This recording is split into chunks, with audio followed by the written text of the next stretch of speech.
Emma, as a national director, this is your way of giving back din, no, na tumulong sa mga girls. Yes, absolutely. This is my way of helping them, of showing my support, my love for them.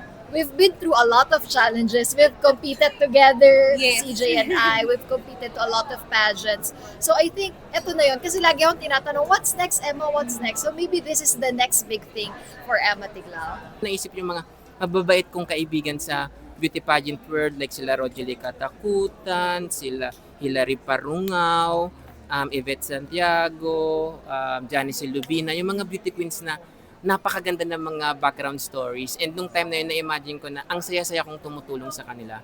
And sabi ko, this is the best reason why I need to do it other than just doing business, other than just for me growing.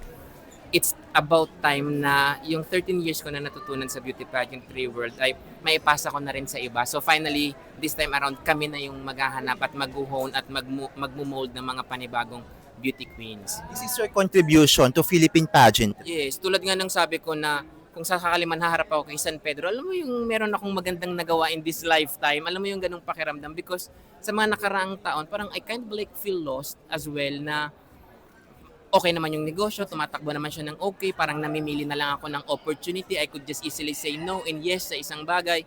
So, minsan na parang I feel lost, parang ano, what's next? Ang hirap kasi ng tanong ng what's next eh. And finally, ito ay binigay ng Diyos na parang I think this is next. And meron na naman akong ulit pwedeng gawin.